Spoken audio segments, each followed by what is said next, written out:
blowing around the globe. It is a historic meeting. Kim Jong-un has become the first North Korean leader to visit the South since the Korean War. Families split either side of the Ethiopian-Eritrean border, finally able to speak to each other for the first time in decades. Far-right candidate Jair Bolsonaro has won Brazil's presidential race. Jacob Zuma will step down as South Africa's president. Does this House want to deliver Brexit? The Irish people have voted in favour of scrapping a constitutional ban on abortion. This is about women taking their rightful place in Irish society, finally. A Chinese researcher claims to have helped make the world's first births of genetically altered humans. It's very disturbing. It's inappropriate. A data analysis firm linked to the Trump campaign retained the personal information of more than 50 million users. We didn't take a broad enough view of our responsibility, and that was a big mistake.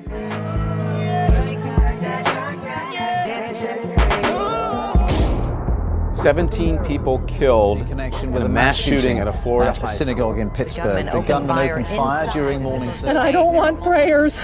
I don't want thoughts.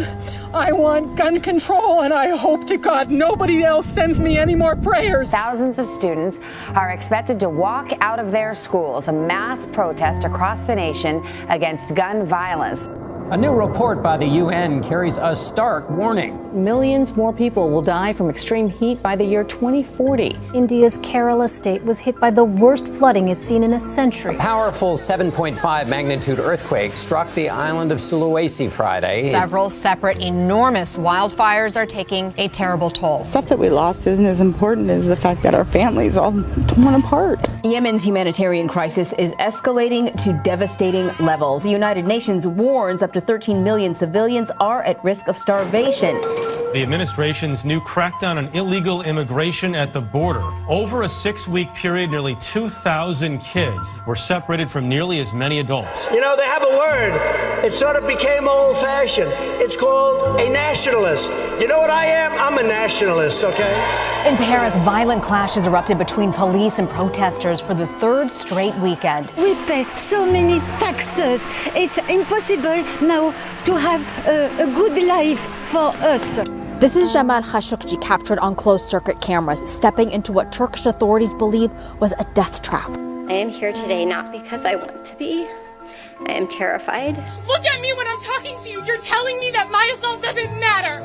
That what happened to me doesn't matter. That Bill Cosby becomes the first celebrity to be convicted in the Me Too era. I've trapped in this state for 32 years. Abusers, your time is up. The survivors are here, standing tall, and we are not going anywhere. Falling on your knees.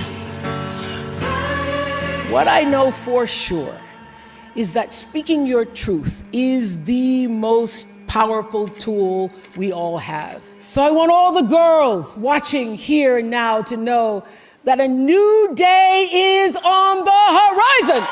The midterm elections were full of historic firsts. First Muslim women. First Native American women. First openly gay man elected governor. It means something to kids and people to see images that reflect themselves. It's historical. It moves me, like it moves me to tears. That is going to have an impact because imagery does, representation does. France are the champions of the world.